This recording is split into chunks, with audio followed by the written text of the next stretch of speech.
ನಮಸ್ಕಾರ, ಕನ್ನಡಮ್ಮ ನ್ಯೂಸ್ ನೆಟ್ವರ್ಕ್ಗೆ ಸ್ವಾಗತ. ನಾನು ಅಂಜಲಿ ಕಿತ್ತೂರ್. ಇದೀಗ ಹೆಡ್ಲೈನ್ಸ್.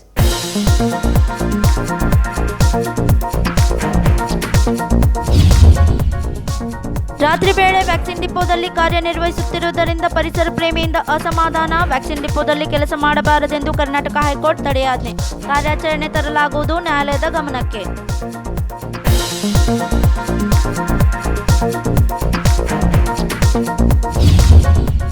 ವಿಧಾನ ಪರಿಷತ್ ಚುನಾವಣೆಯಲ್ಲಿ ಕಾಂಗ್ರೆಸ್ ಮತಕ್ಷೇತ್ರವೇ ಬೇರೆ. ಕಾಂಗ್ರೆಸ್ ಗೆಲ್ಲಿಸಲು ನಾನು ಏಜೆಂಟ್ ಆಗಲು ಸಿದ್ಧ. ಕೆಪಿಸಿಸಿ ಕಾರ್ಯಾಧ್ಯಕ್ಷ ಸತೀಶ್ ಜಾರಕಿಹೊಳಿ ಹೇಳಿಕೆ.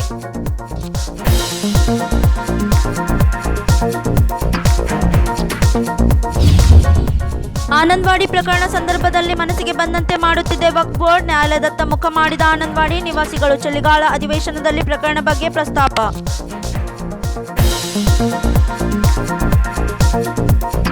ಕರ್ನಾಟಕ ಹೈಕೋರ್ಟ್ ತಡೆಯಾಜ್ಞೆ ಇದ್ದರೂ ವ್ಯಾಕ್ಸಿನ್ ಡಿಪೋದಲ್ಲಿ ತಡರಾತ್ರಿ ಅಭಿವೃದ್ಧಿ ಕಾಮಗಾರಿ ನಡೆಸುತ್ತಿದ್ದರಿಂದ ಪರಿಸರ ಪ್ರೇಮಿಗಳು ಆಕ್ರೋಶ ಕಾರಣವಾಗಿದೆ. ಅಭಿವೃದ್ಧಿ ಕಾಮಗಾರಿಗೆ ಕರ್ನಾಟಕ ಹೈಕೋರ್ಟ್ ತಡೆಯಾಜ್ಞೆ ನೀಡಿದರೂ ರಾತ್ರಿ ವೇಳೆ ವ್ಯಾಕ್ಸಿನ್ ಡಿಪೋ ಕಾರ್ಯನಿರ್ವಹಿಸುತ್ತಿರುವುದು ಬೆಳಕಿಗೆ ಬಂದಿದ್ದು, ಅದಕ್ಕೆ ಪರಿಸರ ಪ್ರೇಮಿಯಿಂದ ತೀವ್ರ ಅಸಮಾಧಾನ ವ್ಯಕ್ತಪಡಿಸಿದ್ದು, ಈ ಕಾರ್ಯಾಚರಣೆ ಬಗ್ಗೆ ನ್ಯಾಯಾಲಯದ ಗಮನಕ್ಕೆ ತರಲಾಗುವುದು ಎಂದು ತಿಳಿಸಿದ್ದಾರೆ. ವ್ಯಾಕ್ಸಿನ್ ಡಿಪೋದಲ್ಲಿ ಯಾವುದೇ ಕೆಲಸ ಮಾಡಬಾರದು ಎಂದು ಕರ್ನಾಟಕ ಹೈಕೋರ್ಟ್ ಕಾಮಗಾರಿ ತಡೆಯಾಜ್ಞೆ ನೀಡಿತ್ತು. ಆ ಸಮಯದಲ್ಲಿ ವ್ಯಾಕ್ಸಿನ್ ಡಿಪೋ ಪ್ರದೇಶದಲ್ಲಿ 93,000 ಮರಗಳನ್ನು ನೆಡಲು ಸೆಪ್ಟೆಂಬರ್ನಲ್ಲಿ ಅನುಮತಿ ಕೇಳಲಾಗಿತ್ತು. ಆದರೆ ಇಲ್ಲಿಯವರೆಗೆ ಮರಗಳನ್ನು ನೆಡದೆ ತಡರಾತ್ರಿಯಲ್ಲಿ ಅಭಿವೃದ್ಧಿ ಕಾಮಗಾರಿ ನಡೆಸುತ್ತಿರುವುದು ಆಕ್ರೋಶಕ್ಕೆ ಕಾರಣವಾಗಿದೆ. ಈ ಪ್ರಕಾರದಲ್ಲಿ ನ್ಯಾಯಾಲಯವು ಸೂಕ್ತ ಆದೇಶವನ್ನು ನೀಡಬೇಕು. ಯಾವುದೇ ರೀತಿಯಲ್ಲಿ ಪರಿಸರ ನಿಯಮಗಳನ್ನು ಉಲ್ಲಂಘಿಸಬಾರದು. ಬೆಳಗಾವಿಯ ಆಕ್ಸಿಜನ್ ವ್ಯಾಕ್ಸಿನ್ ಡಿಪೋ ರಾತ್ರಿ ವೇಳೆ ಯಾವುದೇ ಕೆಲಸ ಮಾಡಬಾರದು ಎಂದು ಆಗ್ರಹಿಸಿದ್ದಾರೆ.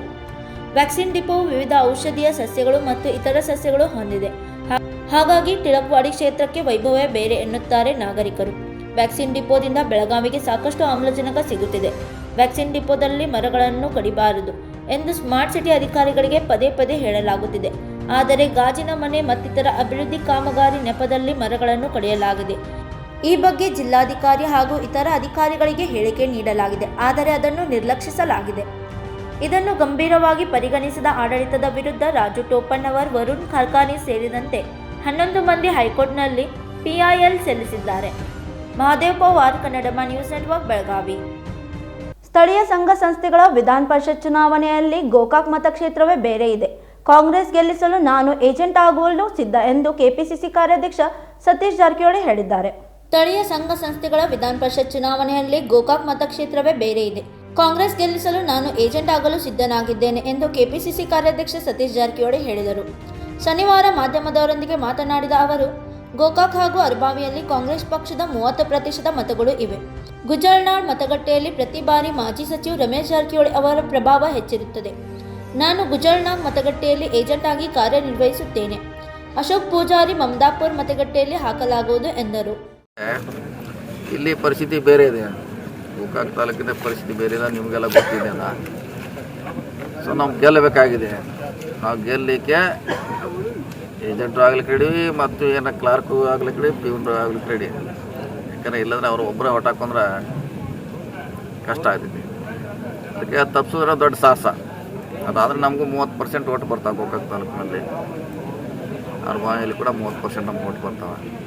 ಯಾಕಂದ್ರೆ ನಮ್ಮ ಬೆಂಬಲಿತರನ್ನ 60-70 ಜನ ಅದ. ಯಾವ ಬೂತ್ಗೆ ಸರ್ ನೀವು? ನಾವು ಗುಜರಾಳ್ ಅಶೋಕ್ ಪೂಜಾರಿ ಮಮದಾಪುರಕ್ಕೆ ಹಾಕ್ತೀವಿ. ಆದರೂ ಅಶೋಕ್ ಪೂಜಾರಿ ಅಧಿಕೃತವಾಗಿ ನಾವು ಕಾಂಗ್ರೆಸ್ ಏನು ಅದಕ್ಕೆ ನಾನು ಏಜೆಂಟ್ ಆಗಲಿಕ್ಕೆ ಅನಿಸ್ತದೆ. ಅದಕ್ಕೆ ಸೇರೋದನ್ನ ಆಗ್ಬೇಕಂತ ಹೇಳಿದೆ. ಎಲ್ಲರೂ ಆಗ್ಬೋದು, ಯಾರು ಬೇಕಾದ್ರೂ ಆಗ್ಬೋದು ಏಜೆಂಟು. ಸೊ ಹಿಂಗಾಗಿ ಯಾರ್ಯಾರು ಮುಂದೆ ಸೇರುವ ಚಾನ್ಸಸ್ ಸೇರ್ತಾರೆ ಪಕ್ಷ ಇರ್ತಾರೆ, ನಮ್ಮ ಜೊತೆ ಇರ್ತಾರೆ ಅವರು. ಪ್ರಶ್ನೆ ಇಲ್ಲ. ಸೊ ಎಲೆಕ್ಷನ್ ಆದ್ಮೇಲೆ ಬರ್ತಾರೆ ಅವರು. ಸೊ ದಳವಾಯಿಯವರು ಕೌದಲಿಗೆಯಲ್ಲಿ, ರಾಹುಲ್ ಜಾರಕಿಹೊಳಿ ಕೂಡ ಒಂದು ಕಡೆ ಹಾಕ್ತೀವಿ, ಪ್ರಿಯಾಂಕಣ ಹಾಕ್ತೀವಿ. ಎಲ್ಲ ಪಂಚಾಯತಿಗೆ ಒಬ್ಬರು ನಾವು. ಇವತ್ತಿನ ಸಭೆ ಬೂತ್ ಮಟ್ಟದ ಇದನ್ನ ಏಜೆಂಟ್ನ ಆಯ್ಕೆ ಮಾಡಲಿಕ್ಕೆ ಕರೆದಂಥ ಸಭೆ ಅದು. ಸೊ ಈಗಾಗಲೇ ಹೆಸರು ಕೊಡ್ತಾ ಇದ್ದಾರೆ ಕೆಲವರು ನಾವೇ ಸೋಮೋಟ ಫಿಕ್ಸ್ ಮಾಡಿದ್ದೀವಿ ಯಾವ ಪಂಚಾಯತಿಗೆ ಯಾರು ಹೋಗ್ಬೇಕಂತ. ಇನ್ನು ಕೆಲವರು ತಾವಾಗೆ ಆಗ್ತೀವಿ ಅಂತ ಮುಂದೆ ಬಂದಿದ್ದಾರೆ. ಸೊ ಹೊಂದಾಣಿಕೆ ಮಾಡಿ ಇಬ್ಬರಿಗೆ ಅವಕಾಶ ಇದೆ, ಇಬ್ಬರನ್ನ ಹಾಕ್ತೀವಿ. ಮುಂಜಾನೆ 7 ಗಂಟೆಗೆ ನಾಷ್ಟಾನೋ ಪಂಚಾಯತಿ ಮುಂದೆ, ಊಟಕ್ಕೆ ಪಂಚಾಯತಿ ಮುಂದೆ, ಸೀಲ್ ಆಗೋ ಮಟ್ಟ ಅಲ್ಲೇ ಅಂದರೆ ಬೆಳಗಾವಿ ಜಿಲ್ಲೆ ಒಂದು ವಿಶೇಷ ರೀ ವಿಶೇಷ ಹರಮಾಯಿ ಮತ್ತು ಗೋಕಾಕದಲ್ಲಿ ಮಾಡ್ತೀವಿ ಸರ್ ಹೊಸ ಪ್ರಯೋಗ. ಸರ್ ಬೆಳಗಾವಿ ಜಿಲ್ಲೆಯಲ್ಲಿ ತಾವು ಇವಾಗ ಕ್ಯಾನ್ವಾಸ್ ಮಾಡ್ತಾ ಇದ್ದೀವಿ ಸರ್, ಯಾವ ಥರ ಸ್ಪಂದನೆ ಸಿಗುತ್ತೆ ಸದಸ್ಯರಿಂದ ಸರ್? ಇದೇ ಚೆನ್ನಾಗಿದೆ. ಅದರಲ್ಲಿ ಏನು ಆಲ್ರೆಡಿ ನಮ್ಮ ವೋಟ್ರ್ ಇದ್ದಾರೆ, ನಮ್ಮ ಬೆಂಬಲಿತ ಚುನಾಯಿತ ಪ್ರತಿನಿಧಿಗಳಿಂದ ಆಲ್ರೆಡಿ ಪಂಚಾಯತಿಲಿದ್ದಾರೆ. ಸೊ ಅವ್ರನ್ನ ತಿಳುವಳಿಕೆ ಹೇಳಿ ಅವ್ರು ನಮ್ಮ ಕಾಂಗ್ರೆಸ್ ಪಕ್ಷ ಪರ ವೋಟ್ ಹಾಕ್ಸ್ಕೊಳ್ಳೋ ಅಷ್ಟೇ ಉಳಿದಿರುವಂಥ ಪ್ರಶ್ನೆ. ಹೀಗಾಗಿ ನಮ್ಮ ಕಾರ್ಯಕರ್ತರು ನಮ್ಮ ಸದಸ್ಯರಿದ್ದಾರೆ. ಹೀಗಾಗಿ ನಮಗೇನು ಗೆಲ್ಲಲಿಕ್ಕೆ ಏನು ತೊಂದರೆ ಇಲ್ಲ ಅಂತ ನಮ್ಮ ಅನಿಸಿಕೆ. ಅಂದರೆ ಕಾಂಗ್ರೆಸ್ ಗೆಲ್ಲುತ್ತೆ ಅನ್ನೋ ವಿಶ್ವಾಸ 100% ಗೆಲ್ಲಬೇಕು. ಅಶೋಕ್ ಪೂಜಾರಿ ಅವರು ಆದಷ್ಟು ಬೇಗ ಕಾಂಗ್ರೆಸ್ ಸೇರ್ಪಡೆಗೊಳ್ಳುತ್ತಾರೆ, ಯಾವುದೇ ಅನುಮಾನ ಬೇಡ ಎಂದರು. Vishwanath Desai, Kannada news network, Belagavi. ಆನಂದವಾಡಿ ಪ್ರಕರಣ ಸಂದರ್ಭದಲ್ಲಿ ವಕ್ಫ್ ಬೋರ್ಡ್ದವರು ತಮ್ಮ ಮನಸ್ಸಿಗೆ ಬಂದಂತೆ ಮಾಡುತ್ತಿದ್ದು, ಈ ಅನ್ಯಾಯ ನಿಲ್ಲಿಸಲು ಆನಂದವಾಡಿ ನಿವಾಸಿಗಳು ನ್ಯಾಯಾಲಯದತ್ತ ಮುಖ ಮಾಡಿದ್ದಾರೆ. आनंदवाडी सर्वजण वाडवडीला बसून इथे राहत आहे.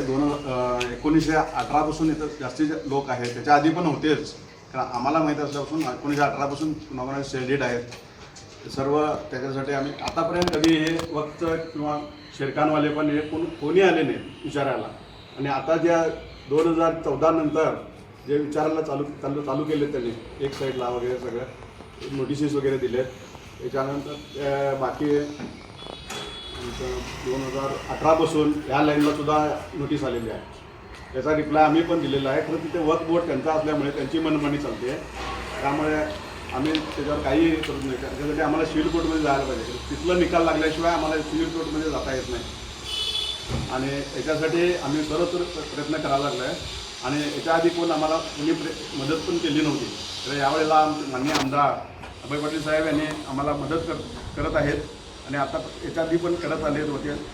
आणि त्याच्यानंतर त्यांनी केस डोल्ले मॅडमची आमची भेट घालून दिली. त्यांनी पण आम्हाला आश्वासन दिलं आहे की मी येत्या अधिवेशनमध्ये हा प्रस्ताव मांडून तुम्हाला न्याय देतो असं सांगितलेलं आहे. आणि याच्यासाठी अभय पाटील साहेबांनी वकीलची जे फी वगैरे आहे ती आम्हाला सर्वांना देतो म्हणले. कारण या गल्लीमध्ये जास्तीत जास्त नोकरवर्ग आहे, ते सगळे उद्यम मार्ग वगैरे अशा ठिकाणी जातात. त्यामुळे ते पैशाचा प्रॉब्लेम येईल वकील यासाठी वगैरे ते अभय पाटील साहेबांनी करतो म्हणलं. त्याबद्दल आम्ही पंच मंडळीतर्फे आणि महिला मंडळ यांच्यावर आम्ही गल्लीतील नागरिकांच्या वतीने त्यांचे मी धन्यवाद मानतो. आता हा जो तुमचा स्टँड आहे कोर्टात जाण्याचा, हा वक्फ बोर्डाच्या अगेन्स्टमध्ये आहे. मात्र वक्फ बोर्डाने ही कुठल्या आधारावर तुम्हाला घरं रिकामी करायला सांगितलेली आहे? त्यांनी म्हणतात ते शेरखानवाले जे होते ना त्यांचे कोणी वारसदार नाही आहे. शेरखानवाले आम्ही ज्या त्यांच्याकडून घेतलेत ना ते वारसदार शेरखानवाल्यांच्याकडून आम्ही त्यांचे कोणी वारसदार नाही आहेत. ते त्यांच्या वक्फ याच्यामध्ये म्हणजे मुस्लिम लॉमध्ये त्यांना ते कोण नसलेलं त्यांनी वक्फ याच्यामध्ये घेतो म्हणून असंच त्यांचं हे आहे म्हणणं. तर त्याला आम्ही मान्यता नाही आहे आमची काही. तर आम्ही आता एवढे वर्ष 100 वर्ष झाली आता इथंच आहे राहायला सहजवन. आणि याच्या पुढे पण आम्ही कोर्टातर्फे लढा देणारच आहे आणि देत पण आहे. ಶೇರ್ಖಾನ್ ಅವರಿಗೆ ವಾರಸ್ದಾರ್ ಇಲ್ಲದ ಕಾರಣ ಮುಸ್ಲಿಂ ಲಾ ಪ್ರಕಾರ ವಕ್ಫ್ ಬೋರ್ಡ್ ಈ ಕಾರ್ಯವಾಹಿ ನಡೆಸುತ್ತಿದ್ದು, ಇಲ್ಲಿ ನಿವಾಸಿಗಳಿಗೆ ಸ್ವೀಕಾರ ಇಲ್ಲದ ಕಾರಣ ತಾವು 1918ರಿಂದ ಲೀಗಲ್ ನಿವಾಸಿಗಳು ಆಗಿದ್ದೇವೆ. ಆದರೆ 2014ರ ನಂತರ ವಕ್ಫ್ ಬೋರ್ಡ್ ಮೂಲಕ ನೋಟಿಸ್ ನೀಡಲಾಗುತ್ತಿದೆ. ಈ ಎಲ್ಲ ಪ್ರಕರಣವು ಶಾಸಕ ಅಭಯ್ ಪಾಟೀಲ್ ಅವರ ನೇತೃತ್ವದಲ್ಲಿ ಸಚಿವೆ ಶಶಿಕಲಾ ಜೊಲ್ಲೆ ಅವರಿಗೆ ಭೇಟಿ ನೀಡಿ ಈ ಬಗ್ಗೆ ಮಾಹಿತಿ ನೀಡಲಾಗಿದೆ. ಆದ್ದರಿಂದ ಅನ್ಯಾಯ ಮಾಡುವ ವಕ್ಫ್ ಬೋರ್ಡ್ ಸ್ವಲ್ಪ ಸುಮ್ಮನಾಗಿದ್ದಾರೆ. ಈ ಸಂದರ್ಭದಲ್ಲಿ ಅಭಯ್ ಪಾಟೀಲ್ ಮಾರ್ಗದರ್ಶನದಲ್ಲಿ ನ್ಯಾಯಾಲಯದಲ್ಲಿ ಕೂಡ ಹೋಗಲಾಗಿದೆ ಎಂದು ಹೇಳಲಾಗುತ್ತಿದೆ. ಪತ್ರಿಕಾಗೋಷ್ಠಿಯಲ್ಲಿ ಪವನ್ ಧೋಂಗಡಿ, ಪಂಚನಾರಾಯಣ್ ಪಾಟೀಲ್, ಬಳಿರಾಮ್ ಕಾಟಂಬಳೆ, ವೈಜ್ನಾಥ್ ನೇಸರ್ಗೀಕರ್, ಹೇಮಂತ್ ಮುಚ್ಚಂಡಿ, ಗಣೇಶ್ ಚೌಗ್ಲೆ, ಪ್ರತಾಪ್ ಶ್ರೇಯಕರ್, ಪ್ರಭಾಕರ್ ಪಾಟೀಲ್ ಸೇರಿದಂತೆ ಅನೇಕರು ಉಪಸ್ಥಿತರಿದ್ದರು. Mahadev Pawar, Kannada news network, Belagavi. ವಿಧಾನ ಪರಿಷತ್ ಚುನಾವಣೆಯಲ್ಲಿ ಮೊದಲನೇ ಮತ ಬಿಜೆಪಿ ಅಭ್ಯರ್ಥಿಗೆ ಹಾಗೂ ಎರಡನೇ ಮತ ಕಾಂಗ್ರೆಸ್ಗೆ ಹಾಕದಂತೆ ಪ್ರಚಾರ ನಡೆಸಿದ್ದೇವೆ ಎಂದು ಕೆಎಂಎಫ್ ಅಧ್ಯಕ್ಷ ಬಾಲಚಂದ್ರ ಜಾರಕಿಹೊಳಿ ಹೇಳಿದರು. ಒಂದು ಮೀಟಿಂಗ್ ಕರೆದ್ರು. ಮೀಟಿಂಗ್ ಉದ್ದೇಶ ಹೇಳ್ಬಿಡ್ತೀನಿ ಅಂದ್ರೆ, ಸೊ ನಮ್ಮೆಲ್ಲ ಡಿಸಿಸ್ ಬ್ಯಾಂಕ್ ಡೈರೆಕ್ಟ್ರು ಮತ್ತು ಜಿಲ್ಲಾ ಹಾಲ್ ಒಕ್ಕೂಟ ಐತಲ್ಲ ಆ ಡೈರೆಕ್ಟ್ರು, ಜಿಲ್ಲಾ ಸಹಕಾರಿ ಯೂನಿಯನ್ ಡೈರೆಕ್ಟ್ರು ಅಂದರೆ ಇಡೀ ಜಿಲ್ಲೆ ತುಂಬ ಬರ್ತಾರೆ ಅವರು. ಸೊ ಅವ್ರನ್ನೆಲ್ಲ ನಮ್ಮ ಕೋಆಪರೇಟಿವ್ ಮೂವ್ಮೆಂಟ್ ಮುಖಾಂತರ ನಾವು ಎಷ್ಟು ಅನುಕೂಲ ಆಗುತ್ತೆ ಪಾರ್ಟಿಗೆ ಆ ದೃಷ್ಟಿಯಿಂದ ಮೀಟಿಂಗ್ ಮಾಡೋಕ್ಕಾಗಿದೆ. ಸೊ ಈ ಮೀಟಿಂಗ್ ಮಾಡೋ ಒಂದು ಗಂಟೆಯಲ್ಲಿ ಅವ್ರಿಗೆ ಏನು ಜವಾಬ್ದಾರಿ ಆಗಬೇಕು, ಈ ಚುನಾವಣೆಗೆ ಎಷ್ಟು ಅನುಕೂಲ ಆಗುತ್ತೆ ಪ್ರಯತ್ನ ಇವತ್ತು ಮೀಟಿಂಗ್ ಮಾಡ್ತಾರೆ. ಜಾರಕಿಹೊಳಿ ಬ್ರದರ್ಸ್ ನಿರ್ಣಾಯಕರು ಈ ಒಂದು ಫಲಿತಾಂಶದಲ್ಲಿ. ಸೊ ಸಾಕಷ್ಟು ಕಡೆ ಗೊಂದಲಗಳು ಕ್ರಿಯೇಟ್ ಆಗ್ತದೆ. ಒಂದು ಓಟ್ ಹಾಕ್ಬೇಕಾ ಮತಗಳು ವಿಭಜನೆ ಆಗುತ್ತೆ ಅನ್ನೋಂಥ ಮಾತುಗಳನ್ನು ಆಡ್ತಾ ಇದ್ದಾರೆ. ಅದು ನಿಜಾನ ಸರ್? ಇಲ್ಲ ನೋಡ್ರಿ, ಈಗ ಯಾರು ನಿರ್ಣಾಯಕ ಆಗಿಲ್ಲ. ಸೊ ಎಲ್ಲ ನೋಡ್ರಿ, ಈಗ ನಾವು ಭಾರತೀಯ ಜನತಾ ಪಾರ್ಟಿಯಿಂದ ನಾವು ಮಾಡ್ತೇವೆ, ಬೇರೆದವ್ರು ಬೇರೆ ಪಾರ್ಟಿಯಿಂದ ಅವ್ರು ಮಾಡೋಕತ್ತಾರೆ. ಸೊ ಬೆಳಗಾವಿ ಜಿಲ್ಲೆಯಿಂದ 2 ಅಭ್ಯರ್ಥಿ ಗೆಲ್ಲಬೇಕ್ರಿ, ಅಂದರೆ 1-2 ಅಭ್ಯರ್ಥಿ ಗೆಲ್ಲಬೇಕು. ಸೊ ನಾವು ಭಾರತೀಯ ಜನತಾ ಪಾರ್ಟಿ ಗೆಲ್ಸಕ್ಕೆ ಏನು ಪ್ರಯತ್ನ ಮಾಡೋದು ಎಲ್ಲ ಪ್ರಯತ್ನ ಮಾಡ್ತೀವಿ. ಇನ್ನೂ ಕೆಲವೊಂದಂದರೆ ಕೆಲವೊಂದು ವೋಟರ್ಸು, ಕೆಲವೊಂದು ಬೇಕಾದಂಥ ಜನ ಲೀಡರ್ಗಳು ಅವರವರ ಸ್ವಂತ ತಮ್ಮ ನಿರ್ಧಾರ ತೊಗೊಂಡು ಚುನಾವಣೆಯಲ್ಲಿ ಮಾಡ್ತಿರ್ತಾರೆ. ಅದರದ್ದೆಲ್ಲ ಏನಾಗ್ತದೆ ಮುಂದೆ ನೋಡೋಣ, ಮುಂದಿನ ವರ್ಷ ಗೊತ್ತಾಗ್ತದೆ. ಮತದಾರರಿಗೆ ಆಮಿಷಗಳನ್ನು ಒದಲಾಗ್ತಾ ಇದೆ ಸರ್. ಮತದಾರರಿಗೆ ಆಮಿಷಗಳನ್ನು ಒದಲಾಗ್ತಾ ಇದೆ ಇಲ್ಲ ನೋಡಿ, ಚುನಾವಣೆ ಅನುಕೂಲ ಎಲ್ಲ ಹೇಳ್ತಾರೆ ಈಗ. ಸೊ ಆ ಥರ ಇವತ್ತಿನ ಇನ್ನೂ ಕಂಡು ಬಂದಿಲ್ಲ, ಮುಂದೆ ಏನಾಗ್ತದೆ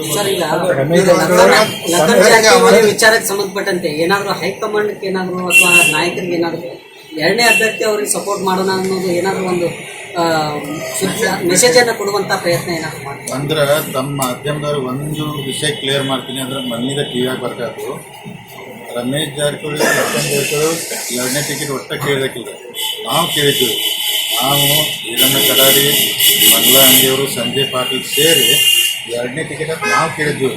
ಅವ್ರು ಕೇಳಿಲ್ಲ. ಆದರೆ ಎಲ್ಲ ಕಡೆ ಪಾಲಿಸಿ ಡಿಸಿಷನ್ ಇದೆ, ಒಂದೊಂದು ಟಿಕೆಟ್ ಕೊಟ್ಟು ಅಂತಿದ್ರು. ನಾವು ಒಂದೇ ಕೊಟ್ಟು ಆಮೇಲೆ ಅವರು ಹಿಂದೆಕೊಂಡು ಹೋದರು. ಆಮೇಲೆ ಇಲ್ಲಿ ತಗ ಎಲ್ಲ ಮಾಧ್ಯಮದಲ್ಲಿ ಬರ್ತಾಯಿತ್ತು, ನಮ್ಮ ಮೇಲೆಲ್ಲ ಪ್ರೆಷರ್ ಐತಿ ತಕ್ಕೊಂತೇವೆ. ಇಲ್ಲಿ ತಗ ನಮಗೆ ಯಾರೂ ಆ ವಿಚಾರದ ಬಗ್ಗೆ ಪ್ರೆಷರ್ ಮಾಡಲ್ಲ, ಒತ್ತಡ ತಗೊಳ್ಳ. ನಾವು ಪಾರ್ಟಿ ಕ್ಯಾಂಡಿಡೇಟ್ ಇದೆ, ಪಾರ್ಟಿ ಕ್ಯಾಂಡಿಡೇಟ್ ಪ್ರಾಮಾಣಿಕವಾಗಿ ಮಾಡಕ್ಕೆ ಮಾಡ್ತೇವೆ, ಪ್ರಾಮಿಸ್ ಮಾಡಿದ್ರೆ ಅಷ್ಟು ಕೆಲಸ ನಾವು ಮಾಡ್ತೇವೆ.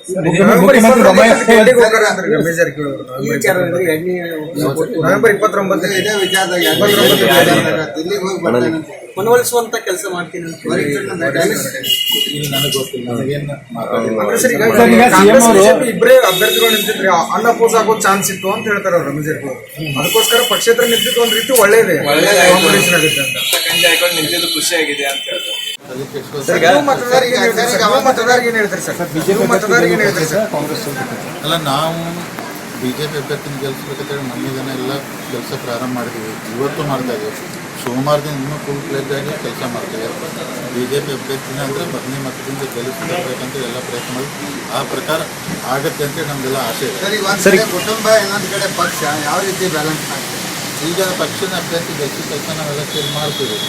ಸರ್, ಈಗ ಮೂಡಲಗಿ ಸೇರಿದಂತೆ ಗೋಕಾಕ್ ಆಗಿರ್ಬೋದು, ಕೆಲವೊಂದಿಷ್ಟು ಕಡೆ 1 ಓಟ್ ಹಾಕ್ಬೇಕಾ 2 ಓಟ್ ಹಾಕ್ಬೇಕಾ ಅನ್ನುವಂಥ ಕನ್ಫ್ಯೂಷನ್ ಇರ್ಲಿದ್ದಾರೆ ಮತದಾರರು. ಸೊ ಅಂಥವ್ರಿಗೆ ಏನು ಹೇಳ್ತೀವಿ? ಇಲ್ಲ ಕನ್ಫ್ಯೂಷನ್ ಇಲ್ಲ. ಈಗ ನಾವು ಮೀಟಿಂಗ್ ಮಾಡೋದು, ಈಗ ಅರ್ಬಾ ವಿಧಾನಸಭಾ ಕ್ಷೇತ್ರ 623 ಓಟ್ ಇದಾವ್ರೆ. ಈಗ ನಾವು ಮೀಟಿಂಗ್ ಕರೆದು ಮಾಡಿ ಹೇಳಿದಾಗ ಆ ಪ್ರಕಾರ ಮಾಡೇ ಮಾಡ್ತಾರೆ. ಯಾಕಂದ್ರೆ ಭಾರತೀಯ ಜನತಾ ಪಾರ್ಟಿಗೆ ಮಾಡ್ಬೇಕಾಗ್ತದೆ. ಅಲ್ಲ, ಫಸ್ಟ್ ಪ್ರಿಫರೆನ್ಸ್ ಭಾರತೀಯ ಜನತಾ ಪಾರ್ಟಿಗೆ ಅಂತೂ ಇದೆ, 2ನೇ ಪ್ರಿಫರೆನ್ಸ್ ಅನ್ನೋದು ಅವ್ರದ್ದು ಇದರಲ್ಲಿ ಒಂದು ಕ್ಲಾರಿಟಿ ಸಿಗ್ತಾ ಇಲ್ಲ. ಈಗ ನಿಮಗೊಂದು ಹೇಳ್ತೀನಿ ನೋಡು, 1ನೇ ಓಟು BJP ಹಾಕ್ರಿ ಅಂತೇಳಿ ವಿನಂತಿ ಮಾಡ್ಬೇಕು, 2ನೇ ಓಟ್ ಕಾಂಗ್ರೆಸ್ ಹಾಕ್ಬೇಡ ಅಂತ ಹೇಳ್ತೀವಿ, ಇಷ್ಟೇ ರೀ. ಸರ್, ಈಗ ಇನ್ನೊಂದು ಈ ಪಕ್ಷದ ಅಂದ್ರೆ ಈ ಚುನಾವಣೆ ಎಲ್ಲೋ ಒಂದು ಕಡೆ ರಮೇಶ್ ಜಾರಕಿಹೊಳಿ ಅವರ ಹೆಗಲ ಮೇಲೆ ಬಿದ್ದಿದೆ ಅನ್ನುವಂಥದ್ದು. ಯಾಕಂದ್ರೆ ಬಹುತೇಕ ನಾಯಕರು ಯಾರು ಕೂಡ ಪ್ರಚಾರಕ್ಕೆ ಬರ್ತಾ ಇಲ್ಲ, ಎಲ್ಲೂ ಕೂಡ ಕಾಣಿಸ್ಕೊಳ್ತಾ ಇಲ್ಲ. ಇಲ್ಲ ನೋಡಿ, ಸಚಿವರು ಬರ್ತಿಲ್ಲ. ಉಮೇಶ್ ಕತ್ತಿ ಅವರು 30 ತಾರೀಕಿಂದ TP ಹಾಕೊಂಡಾರೆ, ಶುರು ಮಾಡ್ತಾರೆ. ಅಂದ್ರೆ ಎಲ್ಲ ಟೀಮ್ BJಪಿಂದ 30 ತಾರೀಕಿಂದ ಎಲ್ಲ ವಿಧಾನಸಭಾ ಕ್ಷೇತ್ರಗಳು ಉಮೇಶ್ ಕತ್ತಿ ಅವರು ಎಲ್ಲ ಲೀಡರ್ಗಳು ಪ್ರಚಾರ ಶುರು ಮಾಡ್ತಾರೆ. ಅದಕ್ಕೆ ಸೊ ಎಲ್ಲರೂ ಸೇರಿ ಎಲ್ಲ ಭಾರತೀಯ ಜನತಾ ಪಾರ್ಟಿ ಎಲ್ಲ ನಾಳೆ ನಮ್ಮ ಸಂಘಟನಾ ಅರುಣ್ ಜಿ ಅವರು ಬರ್ತಾ ಇದ್ದಾರೆ, ನಾಳೆ ಮೀಟಿಂಗ್ ಇದೆ, ಅಲ್ಲೂ ಕೆಲವೊಂದು ಚರ್ಚೆ ಆಗಿದೆ. ಎಲ್ಲರೂ ಸೇರಿ ಉಮೇಶ್ ಕತ್ತಿ ಅವರು ಇರ್ಬೋದು, ಲಕ್ಷ್ಮಣ್ ಸವದಿ ಅವರು ಇರ್ಬೋದು, ನಾವು ರಮೇಶ್ ಜಾರಕಿಹೊಳಿ ಎಲ್ಲರೂ ಸೇರಿನ ಪ್ರಚಾರ ಮಾಡ್ತೀವಿ. ಎಲ್ಲರೂ ಸೇರಿ ಒಳ್ಳೆ ರಿಸಲ್ಟ್ ಕೂಡ ಪ್ರಾಮಾಣಿಕ ಪ್ರಯತ್ನ ಮಾಡ್ತಾರೆ. ಒಂದ್ ವೇಳೆ ಬಿಜೆಪಿ ಅಭ್ಯರ್ಥಿ ಸೋತ್ರೆ ಅದಕ್ಕೆ ರಮೇಶ್ ಜಾರಕಿಹೊಳಿ ಕಾರಣ ಎಂಬ ಅವ್ರ ಮೇಲೆ ಒಂದು ಯತ್ನ ನಡೀತಾ ಇದೆ ಬಿಜೆಪಿ ನಾಯಕರಿಂದಲೇ ಅನ್ನೋ ಒಂದು ಚರ್ಚೆ ನಡೀತಾ ಇದೆ ಸರ್. ಒಬ್ಬರಿಗೆ ಇರಲಿಲ್ಲ ಆ ಥರ. ಆಮೇಲೆ ಒಂದು ಮಾತಾಡ್ತೀನಿ, ಯಾಕಂದ್ರೆ ಈ ಡೆಮಾಕ್ರಸಿ ಸಿಸ್ಟಮಲ್ಲಿ ಯಾರ್ಯಾರೊಬ್ರು ಗೆಲ್ಲಬೇಕು, ಯಾರ್ಯಾರೊಬ್ರು ಸೋಲೇಬೇಕಲ್ಲ. ಆಮ್ಯಾಗ ಯಾರ್ಯಾರ ಸೋತ್ರೆ ಪ್ರಪಂಚ ಹೋಗೋದಿಲ್ಲ, ಅಥವಾ ಯಾರ್ಯಾರ ಗೆದ್ರೆ ಪ್ರಪಂಚ ಗೆಲ್ಲಕ್ಕಾಗೋಲ್ಲ. ಎಲ್ಲ ಪ್ರೊಸೆಸ್ ಇಲೆಕ್ಷನ್ ಸೋಲು ಗೆಲುವು ಇದ್ದಂತ ಅದ್ರ ಬಗ್ಗೆ ಭಾಳ ತಲೆ ಕೆಡಿಸೋದು ನಮ್ಮ ಕೆಲಸ. ಸರ್, ಈ ಚುನಾವಣೆ ಜಾರಕಿಹೊಳಿ ವರ್ಸಸ್ ಲಕ್ಷ್ಮೀ ಹೆಬ್ಬಾಳ್ಕರ್ ಅನ್ನೋ ಆ ಥರ ಇಲ್ಲೇ ಇಲ್ಲ. ತಾವು ಮಾಧ್ಯಮದವರು ತೋರಿಸ್ತಾ ಇದ್ದೀರಿ ದಯಮಾಡಿ. ಯಾಕಂದ್ರೆ ಈಗ ಇನ್ನೊಂದು ಕಡೆ ಈಗ ನಿನ್ನೆ ಸತೀಶ್ ಜಾರಕಿಹೊಳಿ ಅವರ ಸಮ್ಮುಖದಲ್ಲಿ ಒಂದ್ ಮಾತು ಲಕ್ಷ್ಮೀ ಹೆಬ್ಬಾಳ್ಕರ್ ಅವರು ಹೇಳ್ತಾರೆ, ಜಾರಕಿಹೊಳಿ ಕುಟುಂಬಕ್ಕೆ ಸತೀಶ್ ಅವರು ಕಳಶಪ್ರಾಯ ಇದ್ದಂಗೆ. ಇನ್ನೊಂದು ಕಡೆ ಅವ್ರನ್ನ ನೋಡಿ ಕಲಿಬೇಕು ಅಂದಾಗ ನಾವೆಲ್ಲ ಬಂದಿದ್ದು ಸತೀಶ್ ಅವ್ರ ಮೊದಲಿಂದ ರಾಜಕಾರಣ ಆರ್ಗನೈಸ್ ಮಾಡ್ಕೊಂಡು ಎಲ್ಲ ಫ್ರಂಟಲ್ಲಿದ್ದರು ಅವರು. ಎಲ್ಲರೂ ಅವ್ರ ದಾರಿಯಲ್ಲಿ ನಾವು ಎಲ್ಲ ನಡ್ಕೊಂಡು ಬಂದಿದ್ದೀವಿ. ಸೊ ಅವ್ರು ಹೇಳಿದ ಅದಕ್ಕೆ ಲಕ್ಷ್ಮೀ ಹೆಬ್ಬಾಳ್ಕರ್ ಅವ್ರು ಧನ್ಯವಾದ. ಸತೀಶ್ ಅವ್ರ ಬಗ್ಗೆ ಗೌರವ ಹಿಂಗೆ ಇರಲಿ, ಮುಂದೂ ಇರಲಿ, 23 ಚುನಾವಣೆ ಒಳಗೂ ಹಿಂಗೆ ಇರಲಿ. ಅವ್ರ ಮ್ಯಾಗ ಗೌರವ ಪ್ರೀತಿ ವಿಶ್ವಾಸಕ್ಕೆ ಅವರಿಗೆ ವಿನಂತಿ ಮಾಡ್ಕೋತೀನಿ. ಮತ್ತು ರಾಜಕಾರಣದಲ್ಲಿ ಎಲ್ಲ ಆಗ್ತಾವ್ರಿ. ಅದಕ್ಕೋಸ್ಕರ ನಾವು ಹೇಳಿದಲ್ಲ. ಸೊ ಇದು ಜಾರಕಿಹೊಳಿ ಲಕ್ಷ್ಮೀ ಹೆಬ್ಬಾಳ್ಕರ್ ದಯಮಾಡಿ ಆ ವಿಷಯ ತರಬಾರ್ದು. ಇದು ಭಾರತೀಯ ಜನತಾ ಪಾರ್ಟಿ ವರ್ಸಸ್ ಕಾಂಗ್ರೆಸ್ ನಡೆದಿದೆ. ಅದಕ್ಕೆ ವೈಯಕ್ತಿಕ ತರೋದು ಬೇಡ. ಸಮಾಧಾನ ಎಲೆಕ್ಷನ್ ಅವರು ಸಮಾಧಾನ ಮಾಡಲಿ, ನಾವು ಮಾಡ್ಕೊಂಡು ಹೋಗೋಣ. ಯಡಿಯೂರಪ್ಪ ಅವರು ಬಂದಂತ ಸಂದರ್ಭದಲ್ಲಿ ರಮೇಶ್ ಜಾರಕಿಹೊಳಿ ಅವರಾಗ್ಲಿ ಬಾಲಚಂದ್ರ ಅವರಾಗ್ಲಿ ಬರಲ್ಲ ಅನ್ನುವಂತ ಒಂದು ಆರೋಪ ಕೂಡ ಕೇಳಿ ಬರ್ತಾ ಇದೆ ಸರ್. ಈಗ ಮೊನ್ನೆ ಜನ ಸ್ವರಾಜ್ಯ ಕಾರ್ಯಕ್ರಮ ಆಯ್ತು, ಸೊ ಅಲ್ಲಿ ಕೂಡ ಗೈರಾದ್ರು. ನಿಮ್ಮ ಪಕ್ಷದಲ್ಲೇ ಕೆಲವೊಂದಿಷ್ಟು ಅಪಸ್ವರ ಇತ್ತು ಅಂತ ನಾನು ಆ ಟೈಮ್ದಾಗ ನಾವು ಬೆಂಗಳೂರಿಗೆ ಹೋಗಿದ್ರು. ಅಲ್ಲಿ KMF ಮೀಟಿಂಗ್ ಇತ್ತು, ಅದಕ್ಕೆ ಬರೋಕೆ ಇರಲಿಲ್ಲ. ಯಡಿಯೂರಪ್ಪ ನಮ್ಮ ಪಕ್ಷದ ನಾಯಕರಿದಾರು. ಸೊ ಮತ್ತು ಅವ್ರನ್ನ ಮುಖ್ಯಮಂತ್ರಿ ಮಾಡೋಕೆ ರಮೇಶ್ ಅವರು ರಾಜೀನಾಮೆ ಕೊಟ್ಟು ಬಂದು ಒಂದು ರಾಜ್ಯದಲ್ಲಿ ಮುಖ್ಯಮಂತ್ರಿ ಮಾಡಿದ್ದಾರೆ. ಯಡಿಯೂರಪ್ಪ ಅವ್ರ ಬಗ್ಗೆ ಗೌರವ ಇದೆ ಅಂತಾರಲ್ಲ, ಬೆಂಗಳೂರಲ್ಲಿ ಇರೋದ್ರಿಂದ ನಮಗೆ ಆ ಕಾರ್ಯಕ್ರಮ ಒಟ್ಟಾರೆಯಾಗಿ 1ನೇ ಮತ ಬಿಜೆಪಿಗೆ ಹಾಕಿ 2ನೇ ಮತ ಕಾಂಗ್ರೆಸ್ ಹಾಕಬೇಡಿ. ಇದೀಗ ಪುಟ್ಟ ವಿರಾಮ. मौला तेरे कदमों में मुझको पना दे, मौला तेरे दिल में मुझे जगा दे, मौला तेरे कदमों में मुझको पना दे, मौला तेरे दिल में मुझे जगा दे. तेरी दासी हूँ, तेरी दासी हूँ, तेरी दासी हूँ मैं. अरे बाप रे, पहा तर कितीही गर्दी. पोतदार ज्वेलर्सचे पण कमाल आहे ना. का असू नये. 122 वर्षांपासून ग्राहकांना खरे सोने, चांगली वागणूक व प्रामाणिक सेवा जी मिळत आली आहे. म्हणूनच इंडियन ट्रेड बोर्डने सुवर्ण पदकाने सन्मानित केले आहे. असा कोणताही दागिना नाही जो इथे बनविला जात नाही. अशी कुठलीही मूर्ती नाही जी इथे बनविली जात नाही. हिरा, पन्ना, माणिक असो वा मोती, येथे सर्व काही मिळते. अशिक्षित व्यक्तीही येथे सोने चांदी खरेदीसाठी आल्यास घेतलेला दागिना व सरळ व्यवहार मिळवितो. येथे काही स्कीम नाही, डिस्काउंट नाही आणि बहुमानही नाही. सरळ सुरळीत व्यवहारच यांची ओळख आहे. या राजेशाही शोरूम मध्ये ग्राहकांच्या सुविधांसाठी वेगवेगळ्या मजल्यावर सोने व चांदीचे दागिने उपलब्ध केलेले आहेत. यांचा विश्वास हाच यांची खरी ओळख आहे. हॉलमार्कच्या सर्वात कमी वेस्टेज असलेल्या दागिन्यांचे पहिले ठिकाण म्हणजे फक्त पोतदार ज्वेलर्स बेळगाव.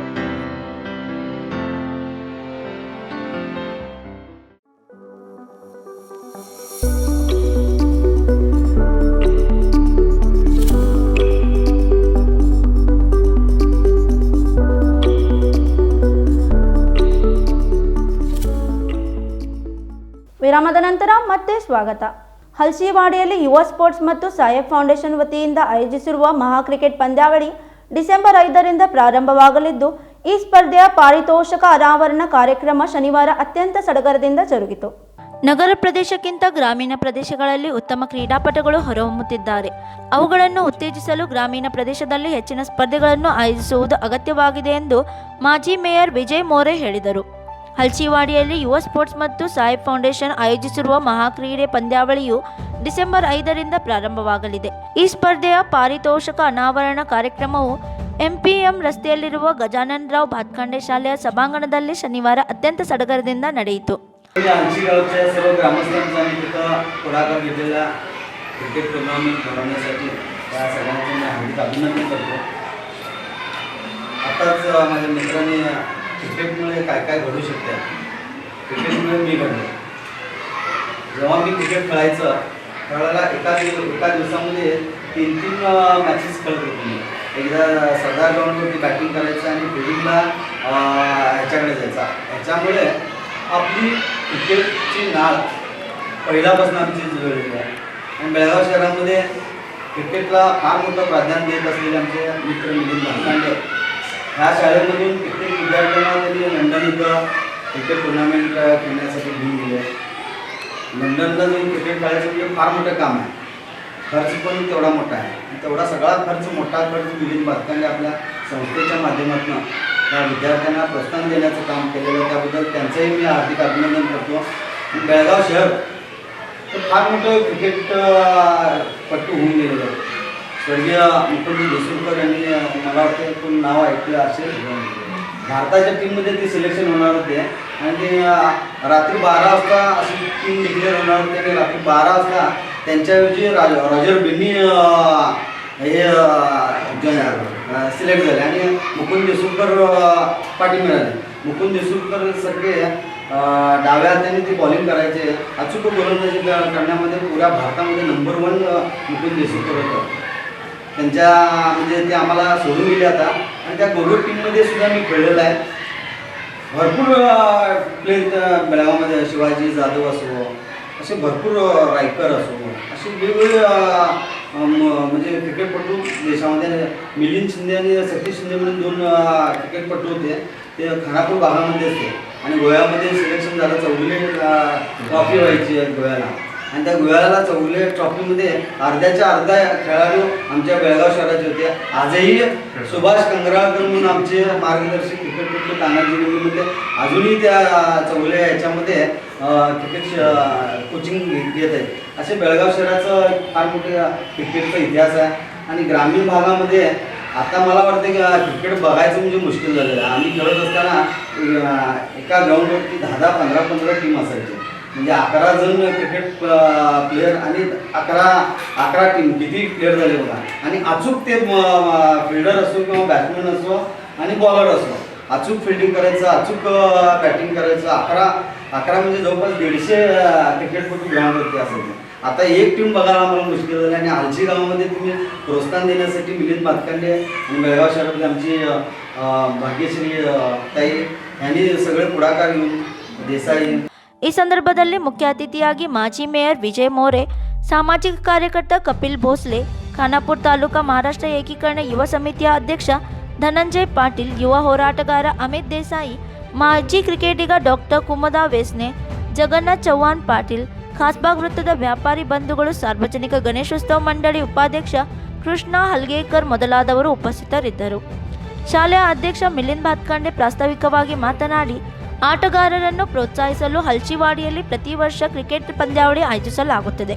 ಆದ್ದರಿಂದ ಪ್ರತಿ ವರ್ಷ ಈ ಸ್ಪರ್ಧೆಗಾಗಿ ಈ ಪ್ರದೇಶದಲ್ಲಿ ಹೆಚ್ಚಿನ ಸಂಖ್ಯೆಯ ಸ್ಪರ್ಧಿಗಳು ಆಯೋಜಿಸಲಾಗುವುದು ಎಂಬ ಮಾಹಿತಿ ನೀಡಿದರು.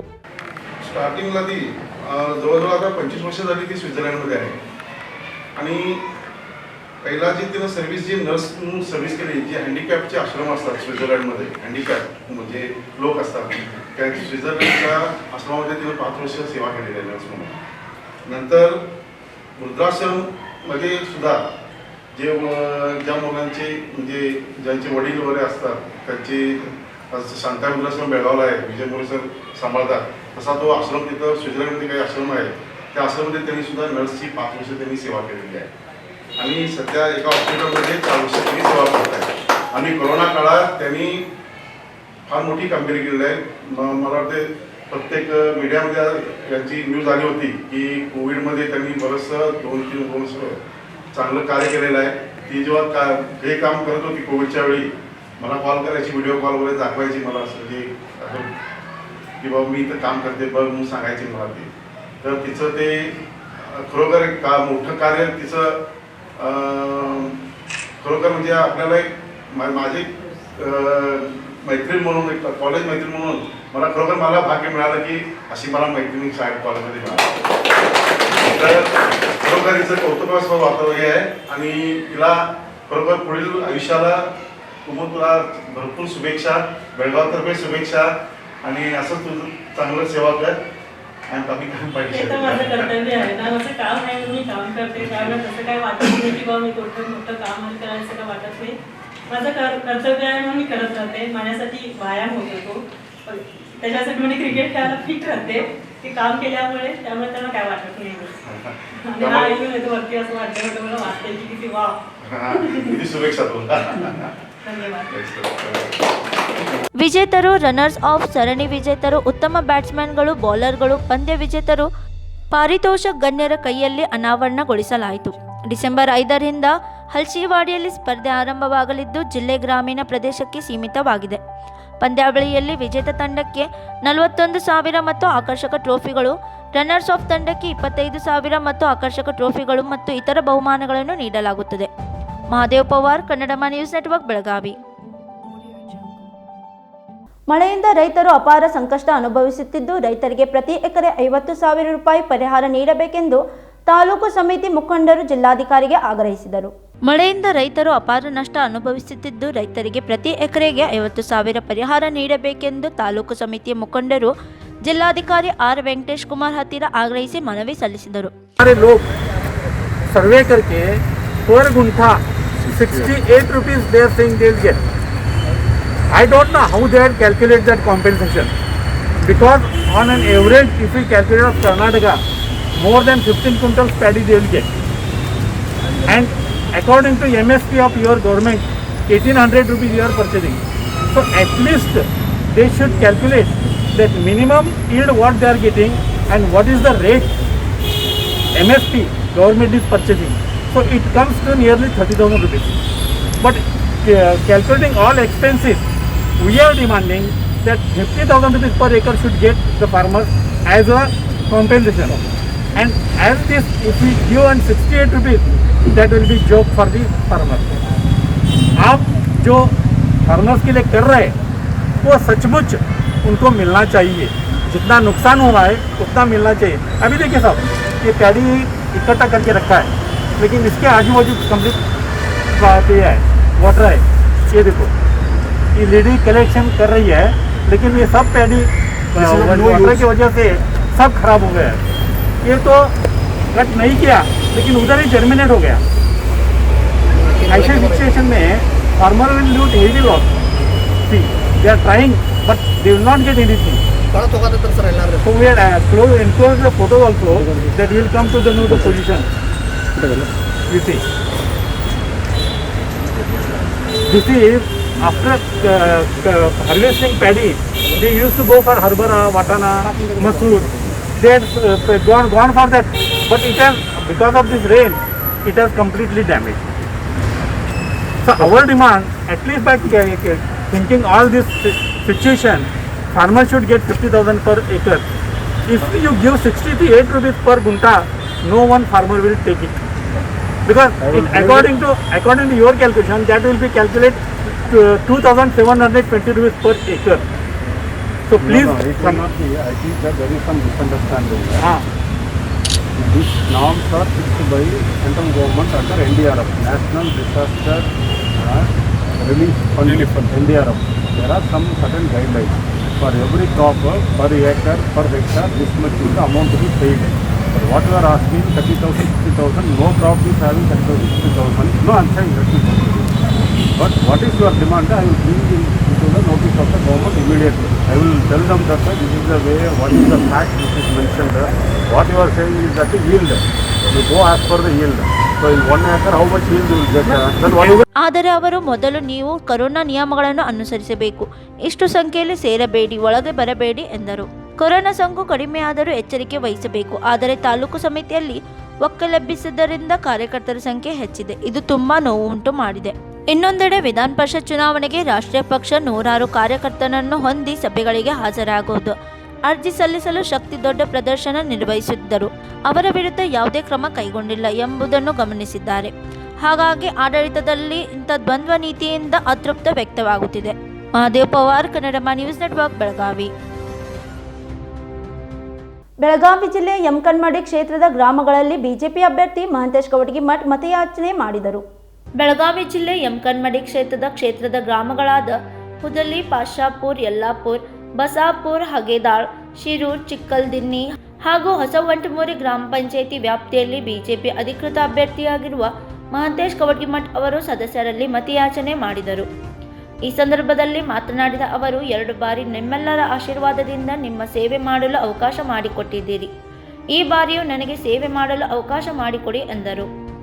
ಅಷ್ಟೇ ಅಲ್ಲದೆ ಗ್ರಾಮ ಪಂಚಾಯತ್ ಸದಸ್ಯರ ಗೌರವ ಸಂಭಾವನೆ ಹೆಚ್ಚಳ, ಗ್ರಾಮ ಪಂಚಾಯಿತಿ ಮೇಲ್ದರ್ಜೆಗೆ ಏರಿಸುವುದು, ಪುರಸಭೆ ಪಟ್ಟಣ ಪಂಚಾಯಿತಿಯನ್ನು ಘೋಷಿಸುವುದು ಮುಂತಾದ ವಿಷಯಗಳ ಕುರಿತು ನಿಮ್ಮ ಪರವಾಗಿ ನಾನು ಕೆಲಸ ಮಾಡಿದ್ದೇನೆ. ವಿಧಾನ ಪರಿಷತ್ ಚುನಾವಣೆಯಲ್ಲಿ ನನಗೆ ಪ್ರಥಮ ಪಾಶಾಸ್ತ್ರದ ಮತ ನೀಡಿ ಆಯ್ಕೆ ಮಾಡಬೇಕೆಂದು ಕೇಳಿಕೊಳ್ಳುತ್ತೇನೆ ಎಂದರು. ಇಡೀ ಜಿಲ್ಲೆಯ ಜನತೆಗೆ ನನ್ನ ಬಗ್ಗೆ ಇರತಕ್ಕಂಥ ಪ್ರೀತಿ ಮತ್ತು ಗೌರವ, ನಾನು ಕಳೆದ ಕೋವಿಡ್ ಸಂದರ್ಭದಲ್ಲಿ ಸಹಿತ ಎಲ್ಲ ಗ್ರಾಮ ಪಂಚಾಯಿತಿಗಳನ್ನ ಸಂಪರ್ಕ ಮಾಡಿದ್ದೀನಿ.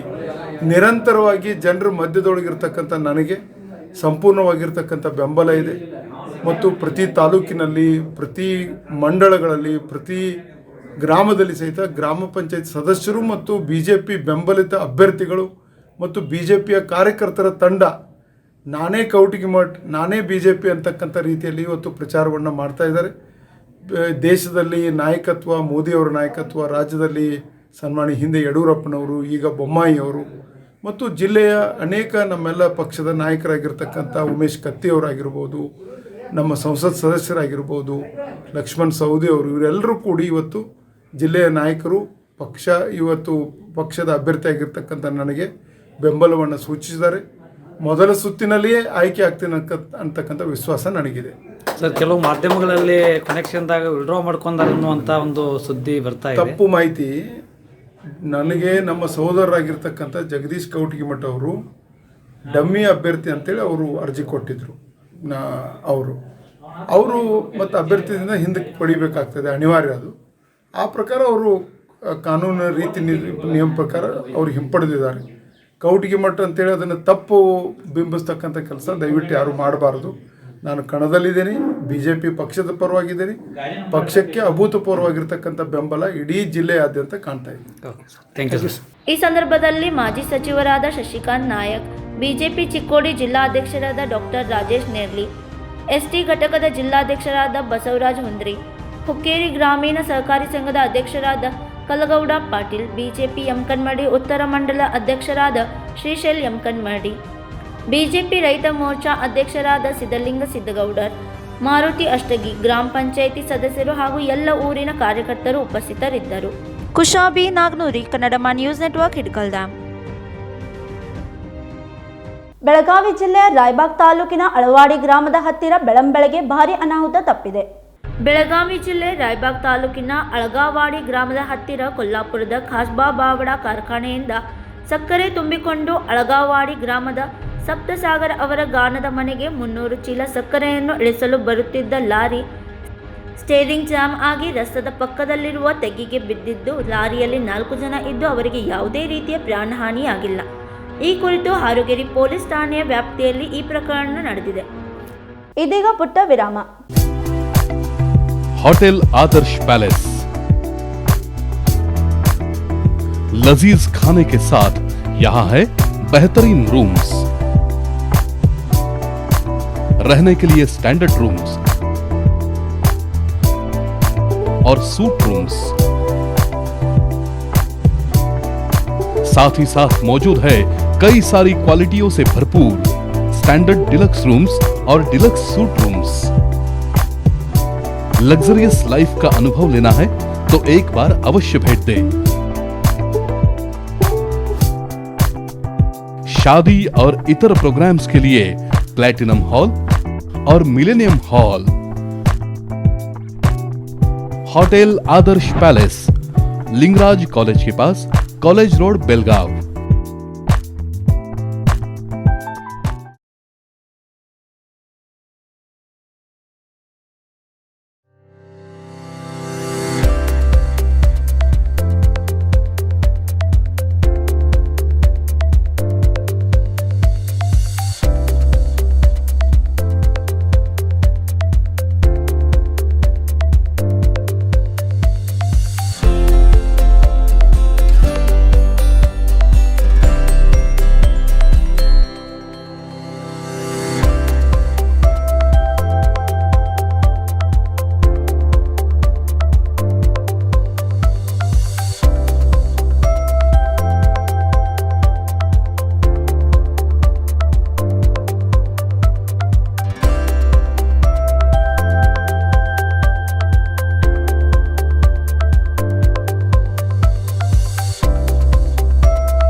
रंगोली के सप्तरंगों में खुशियों के दीप चमकाए, आराधना के साथ अपनी दिवाली मनाए। कपड़ों की दुनिया में एक भरोसेमंद और गुणवत्तापूर्ण नाम आराधना। गृहलक्ष्मी की सुंदरता की पहचान है साड़ी। घर की औरत का रुबाब और संस्कृति की देन है साड़ी। इस दिवाली के सुनहरे मौके पे आराधना लेके आए हैं महिलाओं के लिए मनपसंद साड़ीज और रेडीमेड सहित बच्चों के लिए आकर्षक और मनपसंद ड्रेसेस। पुरुषों के लिए जेंट्स वेयर में shirt, T shirts, jeans, formal और भी कई प्रकार के ड्रेसेस। जल्द ही अपनी मनपसंद ड्रेस खरीदे सिर्फ आराधना में। बेलगाम के वस्त्र जगत में बहुत ही बढ़िया है आराधना। नए कपड़े पहन के दीजिए दिवाली की शुभकामना। ಆರಾಧನಾ, ಮಾರುತಿ ಗಲಿ, ಬೆಲ್ಗಾಂ. ವಿರಾಮದ ನಂತರ ಮತ್ತೆ ಸ್ವಾಗತ. ಖಾನಾಪುರ ತಾಲೂಕಿನ ಕರಂಬಳದಲ್ಲಿನ ಪೂನಂ ಮಾಸೇಕರ್ ಬಿಎಸ್ಎಫ್ದಲ್ಲಿ ಆಯ್ಕೆಯಾದ ಕಾರಣ ಅಜಿತ್ ಪಾಟೀಲ್ ಹಸ್ತದಿಂದ ಪುಷ್ಪಗುಚ್ಛ ನೀಡುವ ಮೂಲಕ ಸನ್ಮಾನಿಸಲಾಯಿತು. ಖಾನಾಪುರ ತಾಲೂಕಿನ ಕರಂಬಳದಲ್ಲಿ ಪೂನಂ ವೈಜ್ನಾಥ್ ಮಾಸೇಕರ್ ಅವರು ಪ್ರಥಮ ಬಾರಿಯೇ ಬಿಎಸ್ಎಫ್ದಲ್ಲಿ ಆಯ್ಕೆಯಾದ ಕಾರಣ ಕರಂಬಳ್ ಗ್ರಾಮದಲ್ಲಿ ಜ್ಯೋತಿರ್ಲಿಂಗ್ ಸೊಸೈಟಿ ಹಾಗೂ ಲಯನ್ಸ್ ಕ್ಲಬ್ ವತಿಯಿಂದ ಅವರಿಗೆ ಸನ್ಮಾನಿಸಲಾಯಿತು. ಮಧ್ಯಪ್ರದೇಶದಲ್ಲಿ ಬಿಎಸ್ಎಫ್ ಟ್ರೈನಿಂಗ್ ಕೇಂದ್ರದಲ್ಲಿ ಶಿಕ್ಷಣ ಪಡೆಯುತ್ತಿದ್ದು ಕರಂಬಳ್ ಮಗಳು ಬಿಎಸ್ಎಫ್ ಮಾಧ್ಯಮದಿಂದ ದೇಶದ ರಕ್ಷಣೆಗಾಗಿ ಹೋಗುತ್ತಿದ್ದು ಹೆಮ್ಮೆಯಿಂದ ಗ್ರಾಮದ ನಾಗರಿಕರು ಹಾಗೂ ಜ್ಯೋತಿರ್ಲಿಂಗ್ ಸೊಸೈಟಿ ಹಾಗೂ ಲಯನ್ಸ್ क्लब अध्यक्ष अजित पाटील पुष्पगुच्छ ಹಾಗೂ ಶಾಲು ಹೊದಿಸುವ ಮೂಲಕ ಸನ್ಮಾನಿಸಿದರು. आज कंबळ गावामध्ये बीएसएफ मध्ये सिलेक्ट झालेला पूनम वैजनाथ मासेकर आणि सिलेक्शन आता मध्य प्रदेशच्या टेकनापूरमध्ये ते ट्रेनिंग करायला. आता अजून 3 महिने ट्रेनिंग आहे. ते ट्रेनिंग संपल्यानंतर त्याच्या ते ड्युटीसाठी कुठे देतात तिकडे जॉईन होणार आणि त्याच्यासाठी पूनम सरकारसाठी आम्ही आमच्या कंबळ गावाचे आणि मुलांनो हे बीएसएफ ಮತ್ತು CRPF यामध्ये ते पुढे होऊन आणि आपला ते क्रीडामध्ये सिलेक्शन झालेल्या लोकांचे आता बघा पूनम ते आता क्रीडामध्ये होता म्हणून ते सिलेक्शन झालेलं आहे. शिक्षण ते बीकॉम शिक्षण झालेलं आहे. त्याच्यासाठी सगळे गावातले लोक ते मुलांना ते सगळे शिक्षण शिकून स्पोर्ट्समध्ये शिकून आणि BSFमध्ये CRPFमध्ये ते जाऊन आमच्या देश संरक्षण करण्यासाठी ते प्रयत्न करूया म्हणून म्हणजे आम्ही पूनमला आमच्या ते खानापूर लायन्स क्लब होते ना त्याला आज सन्मान केलेला आहे. नमस्कार. ಪೂನಂ ಈ ವಿದ್ಯಾರ್ಥಿನಿ ಕ್ರೀಡೆ ಕ್ಷೇತ್ರದಲ್ಲಿ ಜಯಗಳಿಸುತ್ತಾ ಬಿಎಸ್ಎಫ್ದಲ್ಲಿ ಆಯ್ಕೆಯಾಗಿ ಕರಂಬಳ ಕ್ಷೇತ್ರದ ಹೆಸರನ್ನು ಉಜ್ವಲಗೊಳಿಸಿದ್ದಾರೆ. ಇವರು ಎಲ್ಲ ವಿದ್ಯಾರ್ಥಿಗಳಿಗೆ ಮಾದರಿಯಾಗಿದ್ದಾರೆ. Mahadev Pawar, Kannadamma news network, Belagavi.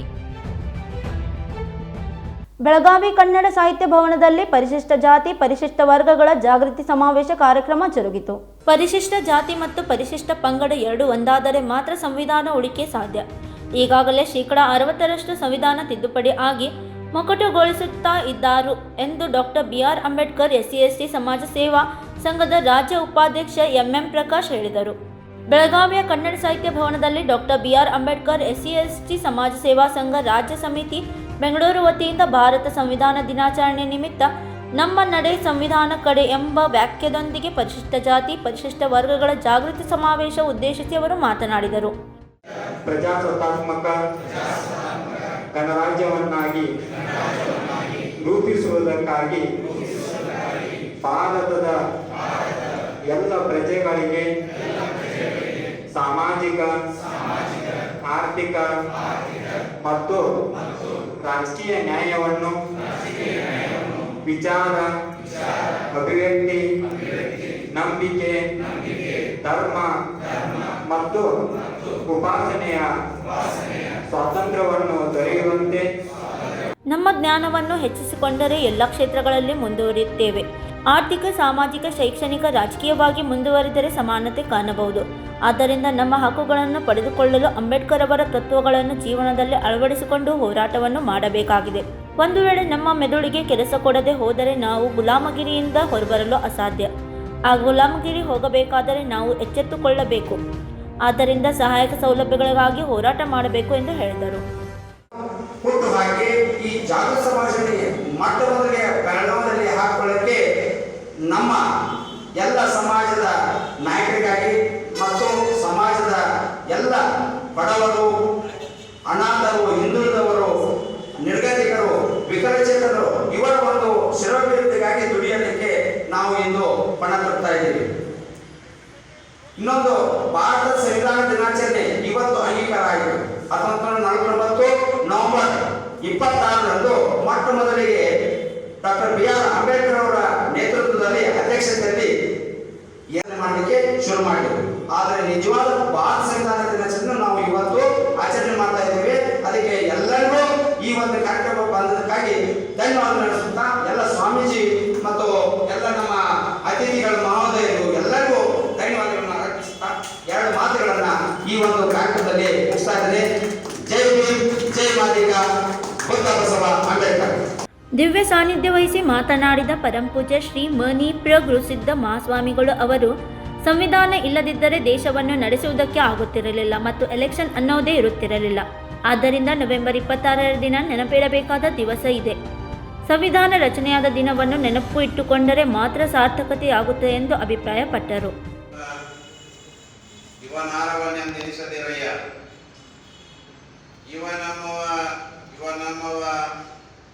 ನಮ್ಮವನೆಂದೆನಿಸಯ್ಯ, ಕೂಡಲ ಸಂಗಮ ದೇವರ ಮನೆಯ ಮಗನೆಂದೆನಿಸಯ್ಯ. ಕಾಯರುಳು ಗುರುಲಿಂಗ ಜಂಗಮ ದಾಯತವನ ಅರಿಯಂತೆ ಸುಲಭೋಪಾಯದೆಂದಿರಿಟ್ಟು ಬಾಯ ಸ್ಥಳಕ್ಕೆ ಕುರುವಾಗಿ ದಾಯ ದೋರಿ ಸಮಸ್ತ ಭಕ್ತನೇ ಕಾಯವನ್ನು ಪಾವನ ಮಾಡಿದ ರಾಯ ಪೂರ್ವಾಚಾರ್ಯ ಸಂಗಮ ಬಸವ ಶರಣಾರ್ಥಿ. ರಾಜ್ಯ ಸಮಿತಿ ಬೆಂಗಳೂರು ಇವತ್ತಿನ ದಿವಸ ಭಾರತ ಸಂವಿಧಾನ ದಿನಾಚರಣೆ ನಿಮಿತ್ತ ಡಾಕ್ಟರ್ BR ಅಂಬೇಡ್ಕರ್ SC/ST ಸಮಾಜದ ಸೇವಾ ಸಂಘದ ಸಂಸ್ಥಾಪಕ ಹಾಗೂ ರಾಜ್ಯಾಧ್ಯಕ್ಷ ಪ್ರಕಾಶ್ ಹೊಸ್ಮನಿ ಅವರು ಭಾರತ ಸಂವಿಧಾನ ರಚನೆ ಕುರಿತು ಪ್ರಾಸ್ತಾವಿಕವಾಗಿ ನುಡಿ ಆಡಿದರು.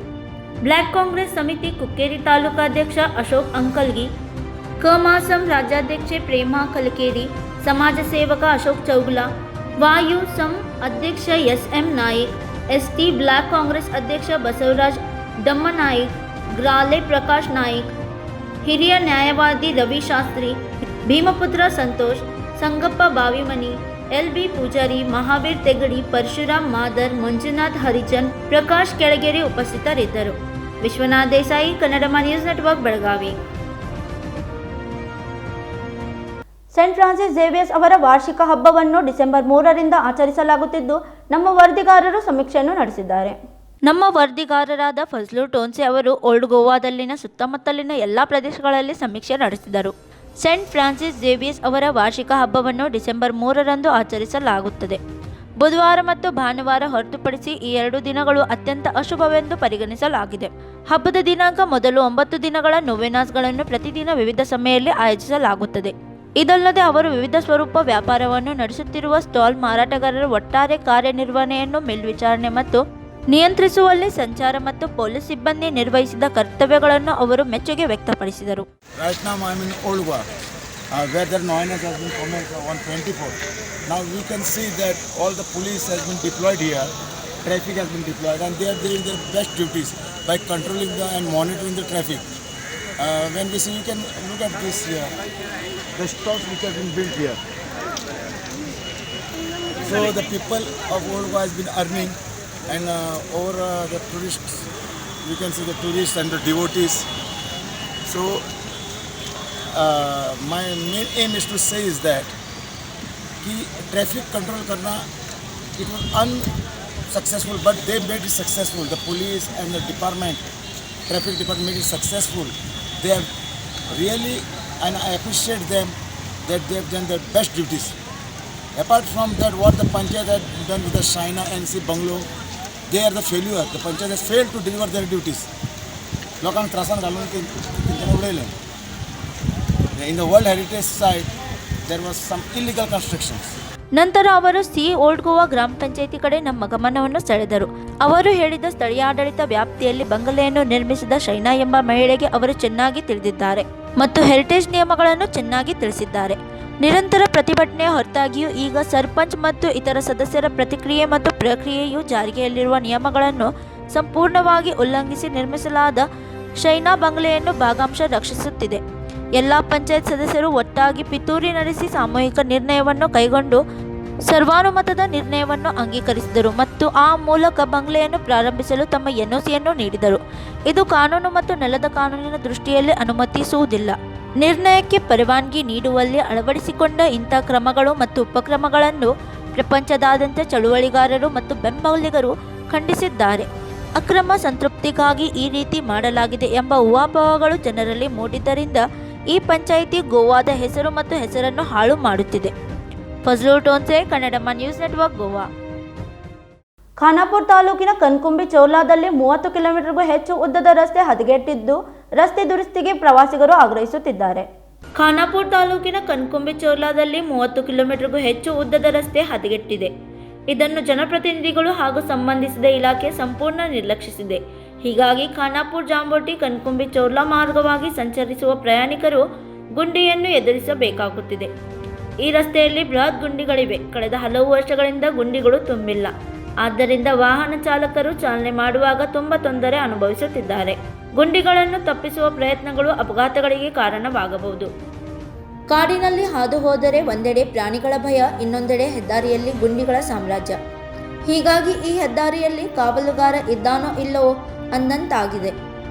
ಹುಬ್ಬಳ್ಳಿ ಗೋವಾ ಬಸ್ ಸೇವೆ ವರ್ಷವಿಡೀ ಇದೇ ಖಾನಾಪುರ ಜಾಂಬೋಟಿ ಕನ್ಕುಂಬಿ ಚೋರ್ಲಾ ಮಾರ್ಗವಾಗಿ ಗೋವಾಕ್ಕೆ ಹೋಗುತ್ತದೆ. ಖಾನಾಪುರ ಮಾರ್ಗವಾಗಿ ಜಾಂಬೋಟಿ ಕನ್ಕುಂಬಿ ಚೋರ್ಲಾ ಮಾರ್ಗವಾಗಿ ಗೋವಾಕ್ಕೆ ತೆರಳುವ ಮಾರ್ಗದಲ್ಲಿ ಗುಂಡಿಗಳು ಬಿದ್ದಿರುವ ಸೂಚನೆ ನೀಡಲಾಗಿದೆ.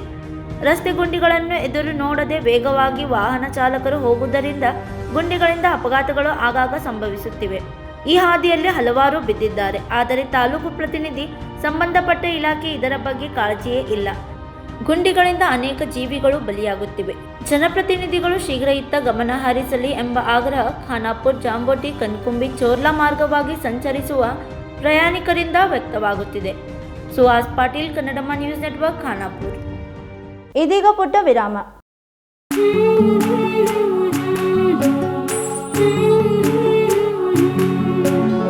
थोड़ी सी महकी ऋतु अनोखी है, हल्के हल्के दिल में हलचल जो मचलती है, ये कैसा है समा, ये प्यार सा एहसास है, ये किसकी पलकों में है तस्वीरें, कैसी नुमाइश है.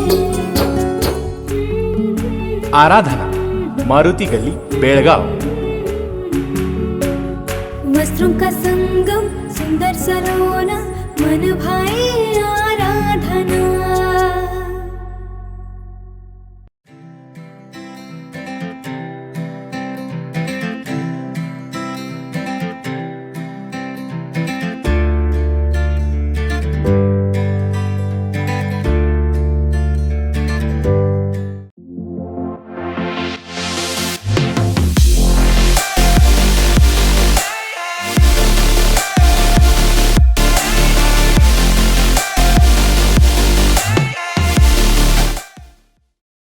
ವಿರಾಮದ ನಂತರ ಮತ್ತೆ ಸ್ವಾಗತ. ರಾಯಬಾಗ್ದಲ್ಲಿ ಕರ್ನಾಟಕ ರಾಜ್ಯ ರೈತ ಸಂಘ ಹಸಿರು ಸೇನೆ ವತಿಯಿಂದ ರಸ್ತೆ ತಡೆದು ಪ್ರತಿಭಟನೆ ನಡೆಸಲಾಯಿತು. ಬೆಳಗಾವಿ ಜಿಲ್ಲೆಯ ರಾಯಬಾಗ್ ತಾಲೂಕಿನ ರಾಯಬಾಗ್ ಪಟ್ಟಣದಲ್ಲಿ ಅಬಾಜಿ ಸರ್ಕಲ್ ಹಾಗೂ ಹನುಮನ್ ದೇವರ ದೇವಸ್ಥಾನದ ಹತ್ತಿರ ಕರ್ನಾಟಕ ರಾಜ್ಯ ರೈತ ಸಂಘ ಹಸಿರು ಸೇನೆ ಇವರ ಸಂಯುಕ್ತಾಶ್ರಮದಲ್ಲಿ ಅರ್ಧ ಗಂಟೆ ರಸ್ತೆ ತಡೆದು ಪ್ರತಿಭಟನೆಯನ್ನು ನಡೆಸಿದರು. ಕೇಂದ್ರ ಹಾಗೂ ರಾಜ್ಯ ಸರ್ಕಾರಗಳು ಕೃಷಿ ಮಸೂದೆಗಳನ್ನು ಕಾನೂನಾತ್ಮಕವಾಗಿ ಈ 3 ಮಸೂದೆಯನ್ನು ಹಿಂಪಡೆಯಬೇಕು ಹಾಗೂ ವಿದ್ಯುತ್ ಖಾಸಗೀಕರಣಕ್ಕೆ ಕೈಬಿಡಬೇಕು. ರೈತರ ಸಾಲ ಮನ್ನಾ ಮಾಡಬೇಕು. ಅದರ ಜೊತೆಗೆ ದೆಹಲಿ ಗಡಿಭಾಗದಲ್ಲಿ ರೈತರ ಹೋರಾಟದಲ್ಲಿ ಹುತಾತ್ಮರಾದವರ ಕುಟುಂಬಕ್ಕೆ ಪರಿಹಾರ ನೀಡಬೇಕು ಎನ್ನುವ ಸುಉದ್ದೇಶವನ್ನಿಟ್ಟುಕೊಂಡು ರಾಯಬಾಗ್ದ ಅಬಾಜಿ ಸರ್ಕಲ್ನಿಂದ ಪ್ರತಿಭಟನೆ ಮಾಡುತ್ತಾ ರಾಯಬಾಗ್ ತಹಶೀಲ್ದಾರ್ ಕಚೇರಿಯವರೆಗೆ ನಡೆದುಕೊಂಡು ಬಂದು ಕರ್ನಾಟಕ ರಾಜ್ಯ ರೈತ ಸಂಘಟನೆಯ ಹಸಿರು ಸೇನೆ ಪದಾಧಿಕಾರಿಗಳು ಕೇಂದ್ರ ಸರ್ಕಾರಕ್ಕೆ ಮನವಿ ಸಲ್ಲಿಸಿದರು.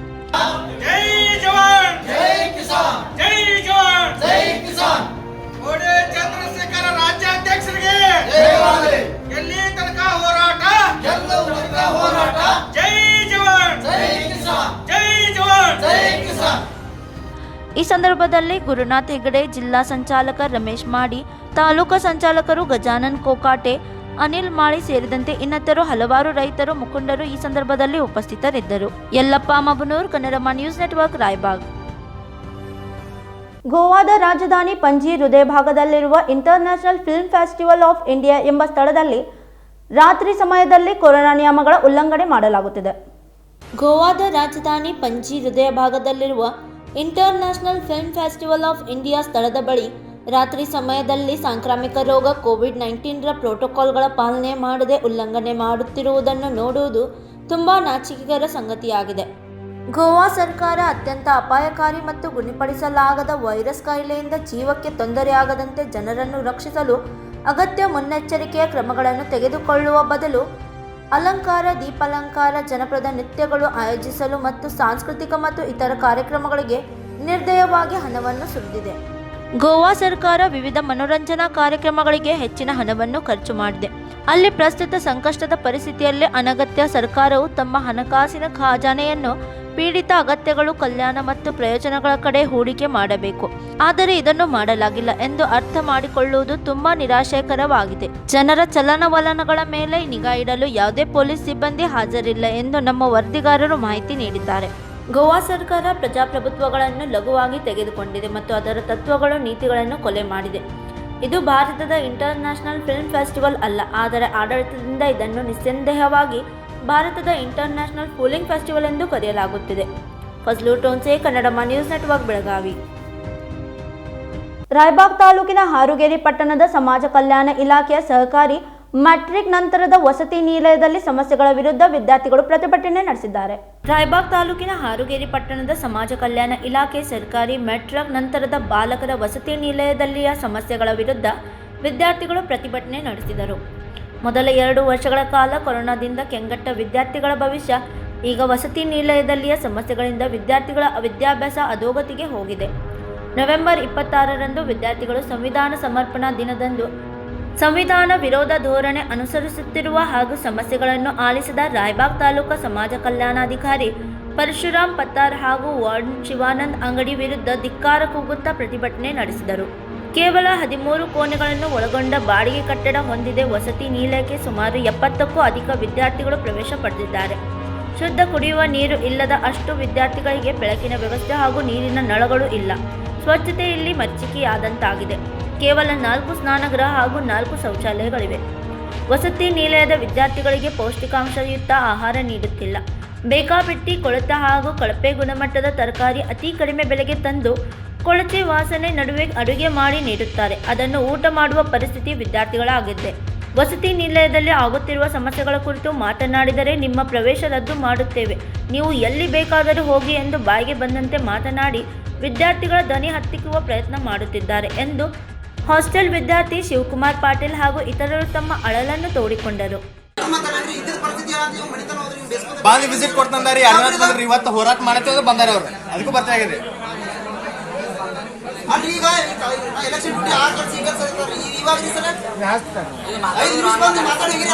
ಒಂದು ತಾಲೂಕಾಕ್ಕೆ ಸರ್ ವಿದ್ಯಾರ್ಥಿಗಳು ಹಿಂಗೆ ಮಾತಾಡಿದ್ರೆ ವಿದ್ಯಾರ್ಥಿಗಳು ಹೆಂಗೆ ಮಾತಾಡ್ಬೇಕು ಹೇಳಿ. ಒಂದು ತಾಲೂಕಾಕ್ಕೆ ಸರ್ ವಿದ್ಯಾರ್ಥಿಗಳಿಗೆ ಒಂದು ಅಧಿಕಾರ ಅವ್ರಿಗೆ ಐತೆ ನಾನು ಹೆಂಗ್ ಬೇಕಾದ್ರೆ ಮಾತಾಡ್ಬೋದು ಸರ್ ವಿದ್ಯಾರ್ಥಿಗಳಿಗೆ. ಈಗ ನೀವು ಮಾತಾಡ್ರ ಹಾಂ ಸರ್ ಮಾತಾಡ್ರಿ. ನಾ ನುಸ್ತ ಪ್ರಾಬ್ಲಮ್ ಹಾಸ್ಟೆಲ್ ಪ್ರಾಬ್ಲಮ್ ಕೇಳೋಣ ಇದು ಮಾತಾಡ್ಯಾರ ಸರ್. ನಂದ ರೂಲ್ಸ್ ಮಾಡ್ತಂತಂದ್ರೆ ಎಂತ ಮಾತಿರ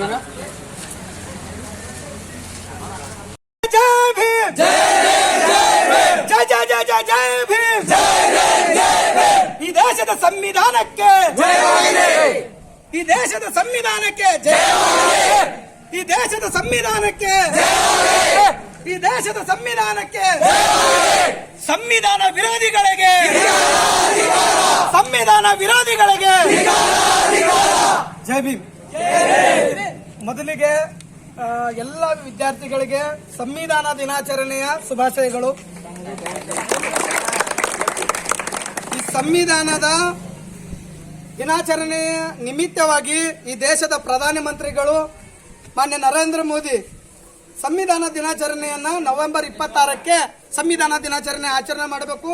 ಎಲ್ಲ ಶಾಲಾ ಕಾಲೇಜುಗಳಲ್ಲಿ ಸಂವಿಧಾನದ ಅರಿವನ್ನು ಮೂಡಿಸಬೇಕು ಅಂತ ಹೇಳಿ ಈ ದೇಶದ ಪ್ರಧಾನಮಂತ್ರಿಗಳು ಘೋಷಣೆ ಮಾಡಿದ ಮೇಲೆ ಎಲ್ಲ ಶಾಲಾ ಕಾಲೇಜುಗಳಲ್ಲೂ ನವೆಂಬರ್ 26ನ ಸಂವಿಧಾನ ದಿನಾಚರಣೆಯನ್ನ ಆಯ್ಕೆಯಾಗಿ ಮಾಡಿಕೊಂಡು ದೇಶಾದ್ಯಂತ ಹಾಗೂ ಕರ್ನಾಟಕದಲ್ಲೂ ಕೂಡ ಇವತ್ತಿಗೆ ನವೆಂಬರ್ 26ರಂದು ಸಂವಿಧಾನದ ದಿನಾಚರಣೆಯನ್ನು ಆಚರಣೆ ಮಾಡ್ತಾ ಇದ್ದಾರೆ. ಈ ಹಂತದಲ್ಲಿ ಹಾರುಗೇರಿ ಪಟ್ಟಣದ ರಾಯಬಾಗ್ ತಾಲೂಕಿನ ಸಮಾಜ ಕಲ್ಯಾಣ ಅಧಿಕಾರಿ ಸಮಾಜದ ಪರಿಕಲ್ಪನೆಯಿಂದ ಹುಟ್ಟುಕೊಂಡಿರುವಂತ ಸಮಾಜ ಕಲ್ಯಾಣ ಇಲಾಖೆಯಲ್ಲಿ ಸಮಾಜದ ಧೂಳಿಪಟ ಮಾಡೋ ಮೂಲಕ ಈ ಸಮಾಜದ ತುಳಿತಕ್ಕೊಳಗಾದ SC ST OBC ಸಮುದಾಯದ ವಿದ್ಯಾರ್ಥಿಗಳ ಧ್ವನಿಯನ್ನು ಹತ್ತಿಕ್ಕೋ ಮೂಲಕ ರಾಜಕೀಯ ಪಿತೂರಿ ಮಾಡಿ ಅವರನ್ನ ಧ್ವನಿನ ಹತ್ತಿಕ್ಕೋ ಕೆಲಸ ಮಾಡ್ತಾ ಇದ್ದಾರೆ. ಅದಕ್ಕೆ ಯಾವುದೂ ಕೂಡ ಆಸ್ಪದ ಕೊಡೋದಿಲ್ಲ.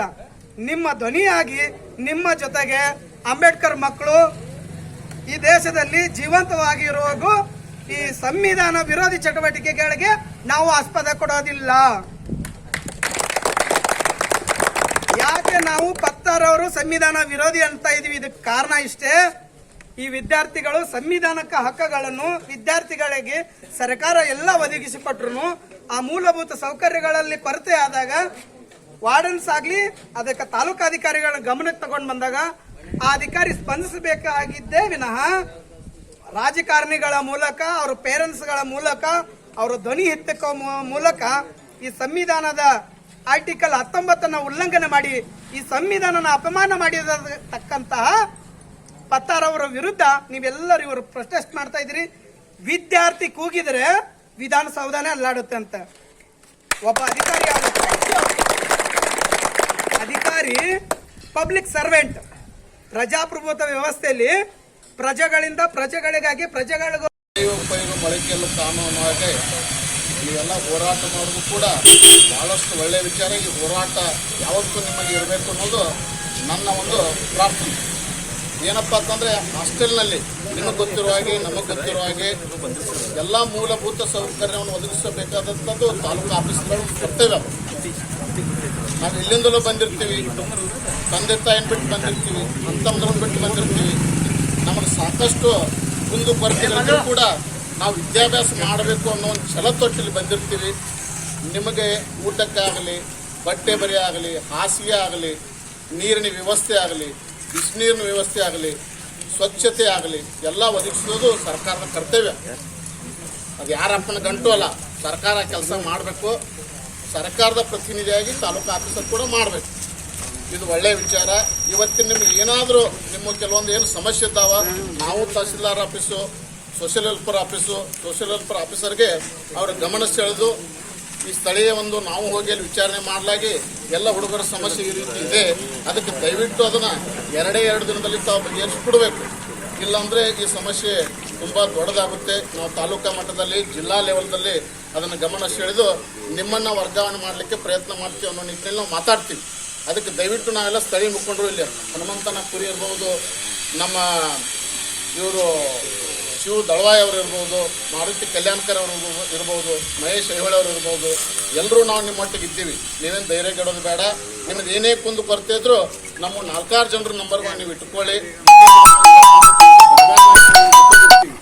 ಮೂಲಭೂತ ಸೌಕರ್ಯ ವಂಚಿತ ಹಾಸ್ಟೆಲ್ನಲ್ಲಿನ ಬಡ ಮಕ್ಕಳ ವ್ಯಾಸಂಗ ಮಾಡುತ್ತಿದ್ದಾರೆ. ಆದರೆ ಅಧಿಕಾರದ ದರ್ಪದಿಂದ ದಬ್ಬಾಳಿಕೆ ಮಾಡುತ್ತಿರುವ ದಪ್ಪ ಚರ್ಮದ ಅಧಿಕಾರಿಗಳಿಗೆ ಬೆಳಗಾವಿಯಲ್ಲಿ ನಡೆಯಲಿರುವ ಅಧಿವೇಶನದಲ್ಲಿ ಸಮಾಜ ಕಲ್ಯಾಣ ಸಚಿವರ ಗಮನಕ್ಕೆ ತಂದು ತಕ್ಕ ಪಾಠ ಕಲಿಸುತ್ತೇವೆ ಎಂದು ಭಾರತೀಯ ವಿದ್ಯಾರ್ಥಿ ಸಂಘದ ಬೆಳಗಾವಿ ಜಿಲ್ಲಾಧ್ಯಕ್ಷ ವಿವೇಕಾನಂದ ಕುರುಪೆ ಆಕ್ರೋಶ ವ್ಯಕ್ತಪಡಿಸಿದರು. ಸರ್ಕಾರ ವಿದ್ಯಾರ್ಥಿಗಳಿಗೆ ಶಿಕ್ಷಣ ಒದಗಿಸಲು ಏನೆಲ್ಲ ಸಹಕಾರ ಸೌಲಭ್ಯ ಒದಗಿಸುತ್ತಿದ್ದರೂ ಜನಪ್ರತಿನಿಧಿಗಳ ನಿರ್ಲಕ್ಷ್ಯ ಧೋರಣೆಯಿಂದಲೂ ಹೊಂದಾಣಿಕೆಯಿಂದಲೂ ಅಧಿಕಾರಿಗಳ ದರ್ಪತನ ತೋರುತ್ತಿರುವುದು ವಿದ್ಯಾರ್ಥಿಗಳ ವಿದ್ಯಾಭ್ಯಾಸಕ್ಕೆ ಕಂಟಕವಾಗಿರುವುದಂತೂ ನಿಜ. ಮುಂದಿನ ದಿನಗಳಲ್ಲಿ ವಸತಿ ನಿಲಯಕ್ಕೆ ಸ್ವಂತ ಕಟ್ಟಡ, ವಿದ್ಯಾರ್ಥಿಗಳಿಗೆ ಸ್ವಚ್ಛ ವಾತಾವರಣ, ಪೌಷ್ಟಿಕ ಆಹಾರ, ಶುದ್ಧ ಕುಡಿಯುವ ನೀರು, ಶೌಚಾಲಯದ ವ್ಯವಸ್ಥೆ ಆಗಬೇಕು ಎಂದು ಸಾಮಾಜಿಕ ಹೋರಾಟಗಾರ ಸುರೇಶ್ ಐಹೊಳೆ ಆಗ್ರಹಿಸಿದರು. Sanjeev Byakde, Kannadamma news network, Raybag. ಇದೀಗ ಮತ್ತೊಮ್ಮೆ ಹೆಡ್ಲೈನ್ಸ್.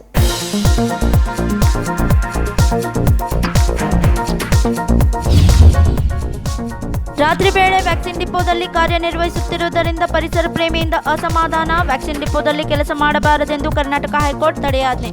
ಕಾರ್ಯಾಚರಣೆ ತರಲಾಗುವುದು ನ್ಯಾಯಾಲಯದ ಗಮನಕ್ಕೆ.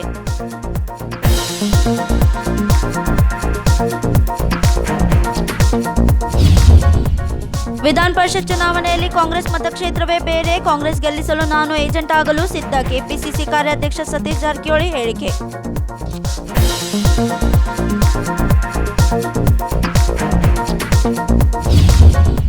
ಆನಂದವಾಡಿ ಪ್ರಕರಣ ಸಂದರ್ಭದಲ್ಲಿ ಮನಸ್ಸಿಗೆ ಬಂದಂತೆ ಮಾಡುತ್ತಿದೆ ವಕ್ಫ್ ಬೋರ್ಡ್. ನ್ಯಾಯಾಲಯದತ್ತ ಮುಖ ಮಾಡಿದ ಆನಂದವಾಡಿ ನಿವಾಸಿಗಳು. ಚಳಿಗಾಲ ಅಧಿವೇಶನದಲ್ಲಿ ಪ್ರಕರಣ ಬಗ್ಗೆ ಪ್ರಸ್ತಾಪ.